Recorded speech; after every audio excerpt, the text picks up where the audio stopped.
Hello everyone, welcome back to paramedical study point. आज मैं आपको समझाने वाली हूँ ट्यूबरक्लोसिस के बारे में। देखो, आपको पता है कि ट्यूबरक्लोसिस इंडिया में बहुत ज़्यादा कॉमन डिजीज़ है। दो मेन कॉमन डिजीज़ हैं इंडिया के अंदर, एक ट्यूबरक्लोसिस, एक मलेरिया होता है। ठीक है, तो आज हम डिस्कस करने वाले ट्यूबरक्लोसिस के बारे में। अब इस लेक्चर में हम लोग समझेंगे कि ट्यूबरक्लोसिस जो है कितने उसकी स्टेजेस होती हैं, ठीक है, उसके क्या क्या सिम्टम्स होते हैं और कैसे उसका इन्फेक्शन फैलता है। तो सारी डिटेल को हम समझेंगे इस वीडियो के अंदर। देखो, ट्यूबरक्लोसिस जो होता है एक बैक्टीरियल इन्फेक्शन होता है, जो बेसिकली उसको शॉर्ट फॉर्म के अंदर टीबी बोला जाता है। अब ट्यूबरक्लोसिस जो बेसिकली कोज होता है कौन से बैक्टीरिया के थ्रू होता है, तो माइक्रोबैक्टीरियम ट्यूबरक्लोसिस के थ्रू ये जो इन्फेक्शन कोज होता है। और सबसे इम्पॉर्टेंट क्या होता है कि ये जो बैक्टीरिया होता है मोस्टली अफेक्ट करता है लंग्स को। ठीक है, लंग्स के अलावा बाकी अदर बॉडी पार्ट्स को भी अफेक्ट करता है। बेसिकली किडनी है, स्पाइन है, ब्रेन है, इन सबको भी ये अफेक्ट करता है। लेकिन मोस्टली जो अफेक्टेड होता है, इसका मेन जो अफेक्टेड पार्ट जिसको ये करता है वो है ये लंग्स को अफेक्ट करता है। अब बात करते हैं ट्यूबरक्लोसिस जो होता है वो कैसे स्प्रेड होता है। ठीक है, tuberculosis can be spread when a person with a illness, cough, sneeze and the स्निंग्स।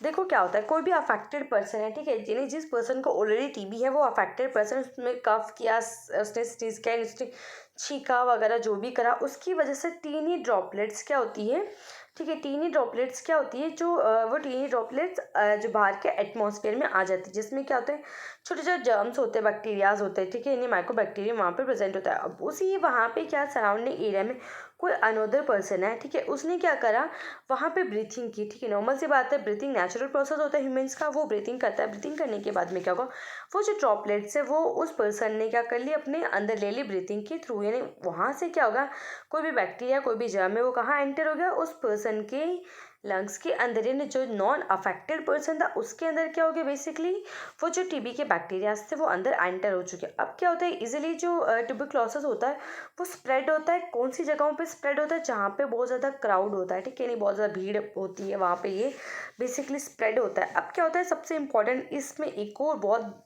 Major role होता है कि जो पर्सन है जो ऑलरेडी इम्यून डेफिशिएंट पेशेंट्स होते हैं, उनमें बहुत ज़्यादा ये जो डिजीज़ होती है वाइडली स्प्रेड होती है और उनको सबसे ज़्यादा खतरा होता है इस डिजीज़ से। ठीक है, जैसे कि like some peoples with HIV and AIDS and other peoples with a weakened immune system have a higher risk of catching the tuberculosis than the other people with a typical immune system। यानी एक के अंदर सबसे ज़्यादा देखने को मिलता है कि टीबी का इन्फेक्शन जो होता है वो बहुत ज़्यादा वाइडली स्प्रेड होता है, और इनमें अगर एक बार स्प्रेड हो जाता है तो वो ईजिली रिकवर करना बहुत ज़्यादा मुश्किल हो जाता है। जैसे आप लोगों को पता है HIV एड्स में तो ऑलरेडी पेशेंट के पूरा इम्यून सिस्टम बहुत ज़्यादा डाउन रहता है, एंड द मेन जो वहाँ पे जाके लंग्स को पूरा अफेक्टेड कर देता है, एंड पर्सन जो भी पेशेंट है वो बहुत ज़्यादा उसके क्योर होने के चांसेस बिल्कुल ज़ीरो हो जाते हैं। अब जो देखो टीबी की बेसिकली जो है 3 स्टेजेस मेन होती है। एक होती है प्राइमरी इन्फेक्शन, सेकंड होती है लेटेंट इन्फेक्शन, थर्ड होती है एक्टिव टीबी इन्फेक्शन। ठीक है, 3 जो होती है मेन स्टेजेस होती है। अब फर्स्ट हम बात करेंगे द प्राइमरी टीबी इन्फेक्शन के बारे में। द फर्स्ट स्टेज इस कॉल्ड द प्राइमरी इन्फेक्शन होती है। Immune system sales find and the capture the James. इसमें क्या होता है, इम्यून सिस्टम क्या करता है, इन्फेक्शन को फाइंड करता है, जो भी माइक्रो ऑर्गेनिज्म होता है उसको कैप्चर करता है। द इम्यून सिस्टम में कम्प्लीटली डिस्ट्रॉय द जेम्स। इसमें बेसिकली इम्यून सिस्टम क्या करता है, उनको डिस्ट्रॉय कर देता है बैक्टीरियाज वगैरह को। लेकिन क्या होता है, बट सम कैप्चर्स जर्म्स में still survive and multiply.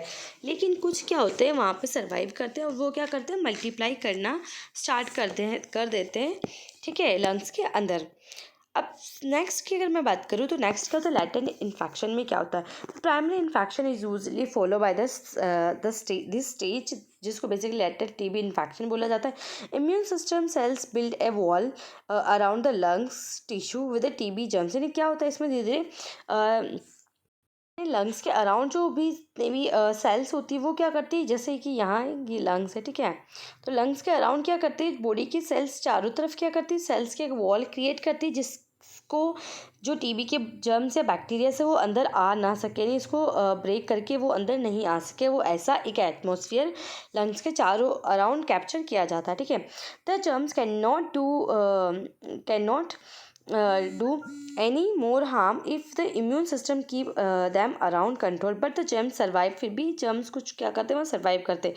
There are no symptoms during the latent TB infection. Basically बहुत कम सिम्टम्स या फिर बहुत ही कोई सिम्टम्स आपको देखने को यहाँ पे नहीं मिलता है इस वाली स्टेज के अंदर. अब सबसे इम्पॉर्टेंट जो होती है वो होती है एक्टिव टीबी डिजीज़ या एक्टिव टीबी सिम्टम्स या डिजीज़, जहाँ से मेनली जो है वो स्टार्ट होने लग जाती है. उससे पहले इसको समझने से पहले नीचे जो डायग्राम मैंने यहाँ पे पोस्ट किया हुआ उसको हम समझेंगे डिटेल के अंदर. देखो क्या हुआ, सबसे पहले ये जो बैक्टीरिया है माइकोबैक्टीरियम आ जाता है किसी भी अफेक्टेड पर्सन से, जो नॉन अफेक्टेड पर्सन है उसके अंदर. वहाँ पे क्या करता है, फर्स्ट बॉडी जो होती है 70% को तो एलिमिनेट कर देती है एंड द 30% जो इन्फेक्शन रिमेनिंग होता है वो वहाँ से इन्फेक्शन होना स्टार्ट हो जाता है. उसमें भी क्या होता है कि 30% का भी जो 10% जहाँ पे हमारा यहाँ पे होता है प्राइमरी ट्यूबरक्लोसिस, उसके अंदर मैसिव लिम्फो जो होता है वहाँ से वो डिजीज़ वगैरह उसको इनको क्या कर देता है, अनकंट्रोल कर देता है, मतलब उसको रोक देता है. ठीक है, वहाँ पे इसको इन्फेक्शन आगे नहीं होने देता है, ऐसा हो जाता है. लेकिन 90% क्या होता है, जैसे लैटेंट ट्यूबरक्लोसिस होता है तो वहाँ पे वो क्या करता है, फर्दर इन्फेक्शन ग्रोथ ऑन करने लग जाते हैं. जिस तरीके से डायग्राम में आपको दिख रहा है कि मैंने बताया था, लंग्स क्या करता है, अपने चारों तरफ एक बाउंड्री बना लेता है, सेल्स का एक ग्रुप बना लेता है जिसकी वजह से इन्फेक्शन कोज ना हो, ऐसा वो प्रिपरेशन करता है. लेकिन क्या हो जाता है कि वहाँ पे जब बहुत ज़्यादा ग्रोथ हो जाती है तो बैक्टीरिया क्या करता है, अपने को आपको रीएक्टिवेशन करता है और रीएक्टिवेशन के बाद में पूरे लंग्स को वो अफेक्टेड करता है. एंड अफेक्ट करने के बाद में पोस्ट प्राइमरी ट्यूबरक्लोसिस दोबारा से यहाँ पे देखने को मिलता है और बार बार उसमें री इन्फेक्शन देखने को मिलता है. ठीक है, ये तो पूरी डिटेल में मैं समझा दी शॉर्ट डायग्राम की फॉर्म में. अब समझते हैं कि एक्टिव टीबी डिजीज़ क्या होता है. Active TB disease happens when the immune system can not control an infection. Immune system क्या नहीं कर पाता है, जो है इन्फेक्शन को कंट्रोल नहीं कर पाता, तो उस वाली कंडीशन को क्या बोला जाता है, एक्टिव टीबी डिजीज़ बोला जाता है. The germs cause the disease throughout the lungs, पूरे लंग्स में क्या कर देते हैं, डिजीज़ कोज कर देते हैं.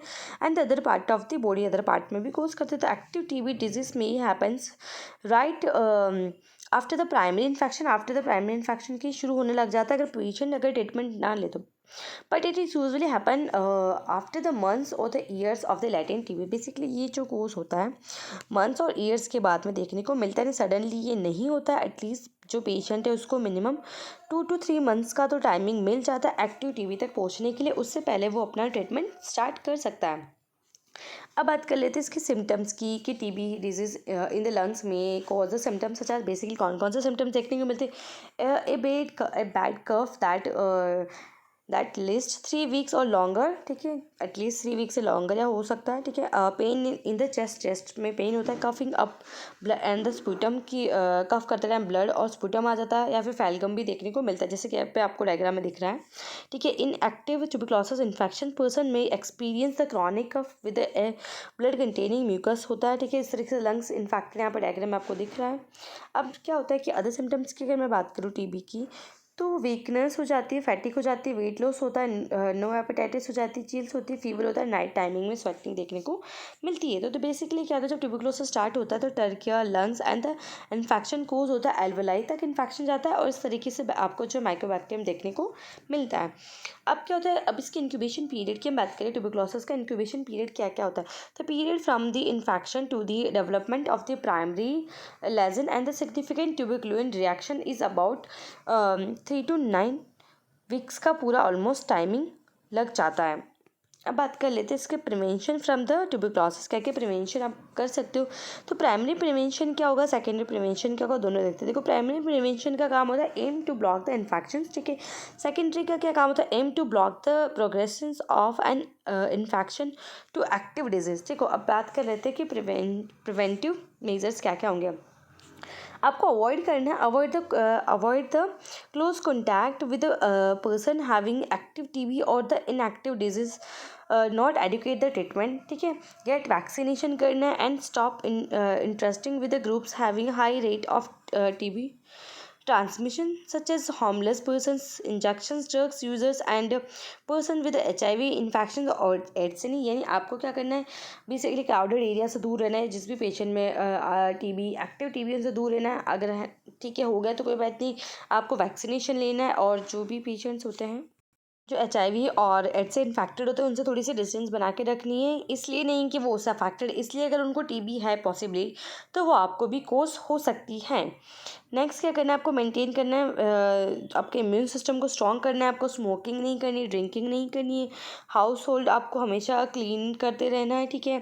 एंड इफ़ आपको कोई भी सिम्टम्स वगैरह कुछ भी फील होता है तो आपको जो भी आपका कंसल्टेंट डॉक्टर है उसके पास इमीडिएटली जाके आपको आपके जो भी सिम्टम्स है वो बताने और आपको ट्रीटमेंट लेना है। And that is about this video and thank you so much for watching this video and I hope अगर आपको मेरी वीडियो अच्छी लगती है तो प्लीज़ मेरे चैनल को सब्सक्राइब करें and that is all about this video.